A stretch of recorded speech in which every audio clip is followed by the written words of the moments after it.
yesterday, quite honestly, it ticked me off. And I kind of wanted to respond to it. But I thought when I first get started with, are some words that are not mine.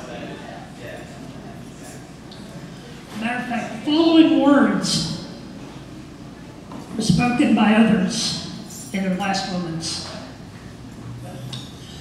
Dear Mom, I love you with all my heart. I just wasn't meant for this world. I'm cold. Please do something. I can't stand this empty feeling that I'm having. My head is horrible. Stop the pounding. It hurts so much. I have no control over anything in my life. I'm breaking into pieces. Somebody do something. The time has come for me to move on. I don't come to this decision lightly, however, but now that I'm older, I finally realized there's a difference in this world between living happily ever after and just living ever after. I'm not sure why I'm writing this, and I went online to look up information on suicide, statistics, methods, and all that stuff. I was raised in a family where I went to church every Sunday and was taught the importance of faith in God in our lives. It doesn't matter, it doesn't help me. I've been put on medication to help the depression, the mental disorders that the doctors are so quick to diagnose. I'm sick of it all. Why should I bother trying anymore?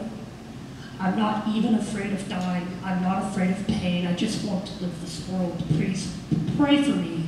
I'm tired of trying. And those were the words of others in their last moments. And these are my words. I refuse to lie to you.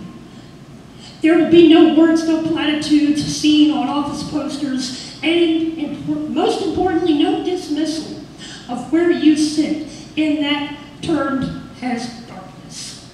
Instead, I'm going to address some very uncomfortable truths, starting with the people saying it is all in your head. You're partially right. It may be something in your head, and despite what the people telling you this will say, mental illness is a real disease. If you are one who doubts this, go ask my friend Lisa, who died in '94, by the way, who gave in to her depression after a car wreck. But it isn't all mental. And that is the biggest failure in trying to understand the why behind people who do this horrible deed. It is not your failure, though. You're going to have missteps.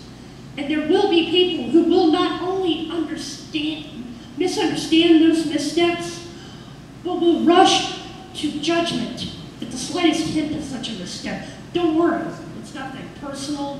People like that will judge everyone for everything. If Mrs. Hall and people like her had their way, not only would Jesus have not dined with sinners, but Mary Magdalene would have been nothing more than a forgotten woman of the night. And therefore, you're not entirely the reason for a stranger's rush to judgment. All right. Now that that is out in the open, you have a real choice to make. You can continue downward or light a candle and remember the flame. You can use that flame to light your way forward and upward. Most importantly, you can use that flame to start a fire and use that fire to fight. Yes, I said fight, because it is one, often, and one that can be won.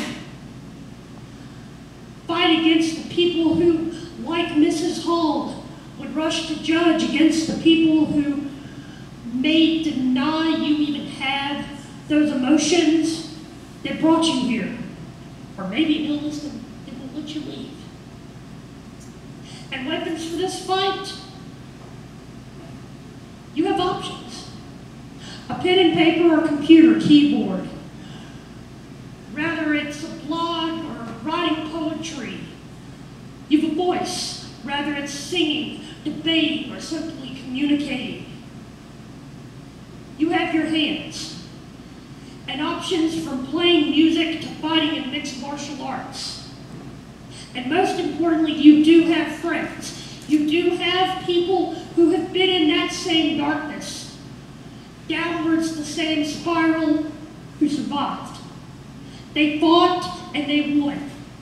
Some continue their fight, but it is also continually won. They will be in your corner in spirit, if not literally. Now that you have that bit of truth, what you don't have is a reason to fear the emotional darkness or the mistakes of the past. And while there will always be people, places, things to remind you of that darkness, here are the tools to fight your way through it. A candle, a flame, a desire to live.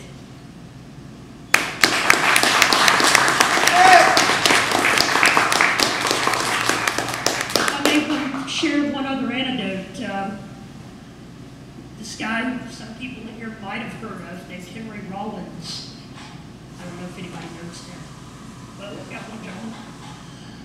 Shared a story in one of his spoken word books about this young woman, a fan of his, who came up to him overseas and said that she was going to commit suicide, that she was going to die, and she wanted him to tell her how to die, to decide how she was going to die.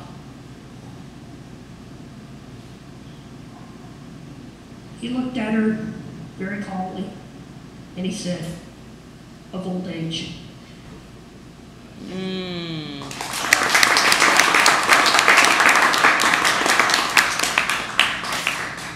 All right, fantastic. Gary, one more round.